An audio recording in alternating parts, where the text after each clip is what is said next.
What is going on, you guys? AK40 Kevin here in the gamer heaven. I recently made a video about 6 things I absolutely love about my Xbox Series S, but now it's time to talk about the negative because nothing is perfect, and the Series S certainly is not. Let's get it.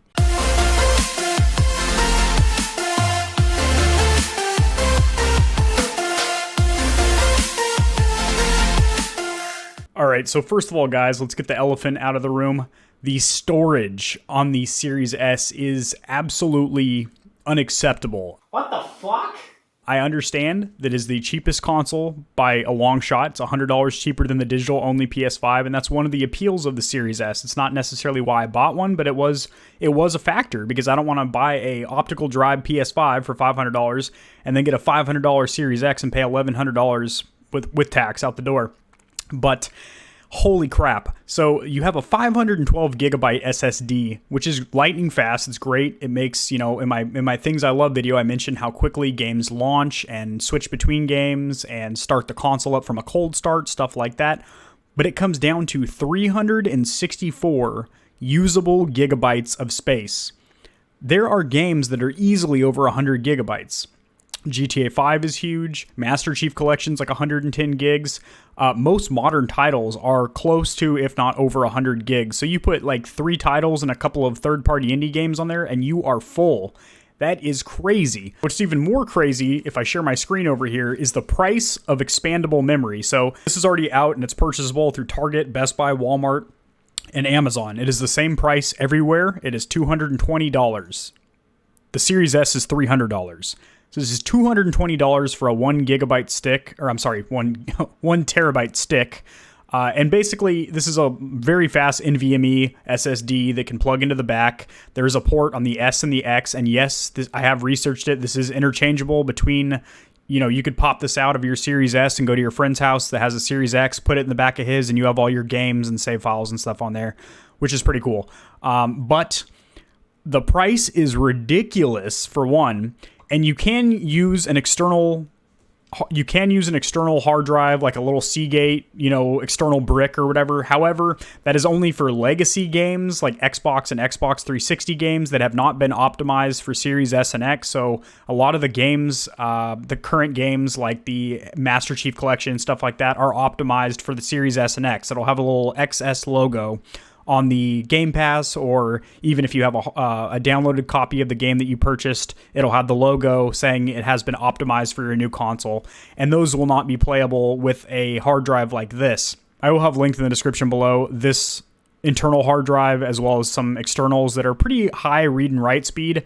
But the thing is, if you're playing these legacy games on an external like that, you are not going to see the advantage of that internal NVMe SSD, which does still take effect with these legacy games. Like launching them is much quicker. Load times that you used to have to sit through aren't there anymore. This fact you have to spend $220 if you want that level of speed and not 326 gigs of storage space. I mean, that is crazy. Now, granted, the Series X has a terabyte, which comes down to about 820 gigs of usable space. The PS5 has 825, which comes down to a usable space of, I think, 630 or 640. That's not the exact number, but it's around there because you obviously have the operating system and all the, the user interface baked into that storage.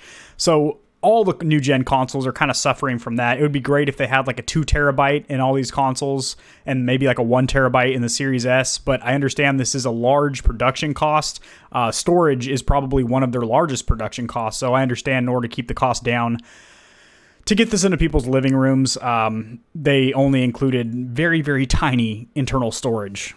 All right, the next one is the user interface. It is almost identical to the Xbox One. It is slightly different, not only in its appearance, like you now have dynamic themes and stuff like that, but also navigating it. You can now move around your tiles, set up specific groups for games, even, pin a friend as a tile so that way you can see all their messages and stuff like that right there from your homepage. You can also adjust the quick menu when you hit the Xbox home button in what order you see those tiles. So there are some subtle tweaks, but more or less it doesn't feel like a new generation console when you're browsing the user interface. It feels like a slightly modified or patched Xbox One, as with the PS5 interface is completely different and it feels like more of a new gen console. The experience when you're browsing the user interface feels like you're on a brand new console. As or with the Xbox, you don't get that, and I feel like they could have integrated much better software into their hardware. So there's that. The next one is there is no built-in stream suite. So even the PS4 and the Xbox One had an option where you hold down the Xbox home button or the share button on the PlayStation, and you would be able to hit broadcast now, and you would link up your Twitch or Mixer before it bit the dust. That was, owned by Microsoft, so that was Xbox's default streaming platform. I guess that's why they don't have it built in, but they could just make it to where you can stream directly from the console to Twitch. Yes, you still can stream directly from the console. I will have a tutorial on how to do that by installing the Twitch app and then adjusting some settings, plugging in a webcam and a mic, and broadcasting directly from your console. But it's just another application you have to install and another setup process. As were before, it would be from the controller baked into the user interface, and it would save all your settings from your last stream and stuff. It was just a breeze to stream, so it's not like that anymore. So kind of tied into that would be more functionality for the share button. So there's now a third button in the middle of the controller, which is a share button, which I think is great. Instead of having to hit the Xbox home button and then press another button to save a screenshot or a video, you can now map two different functionalities, one for pressing the share button and one for holding it down. So generally people will do like a screenshot or like record a video.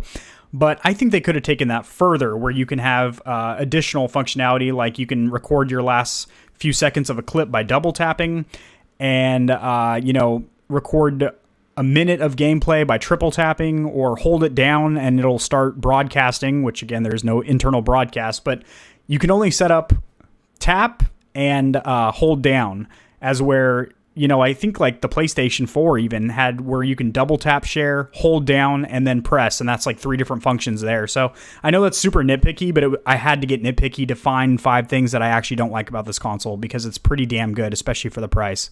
And the next one would be, obviously, the controller is great. I listed that as one of the things I absolutely love. However, one of the features that they could have integrated that really wouldn't increase their production value at all, very minusculely, would be to include an internal microphone. So that way, if your headset dies, you're still mic'd up with your buddies. And also, just browsing the user interface, which I mentioned isn't too great, you could say like launch Netflix, or wake up your Xbox from a sleep. Granted, you have to have the controller on first to do that, which would already power up the console. But you know what I mean. You could still search YouTube videos.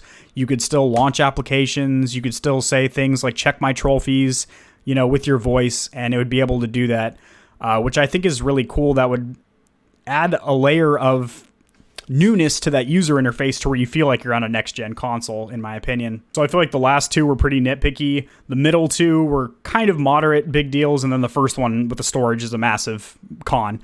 So that's 5 things that I genuinely don't like about the Series S, but all in all, I absolutely love it. I think it's a fantastic console, and I'm loving every moment of playing it so far.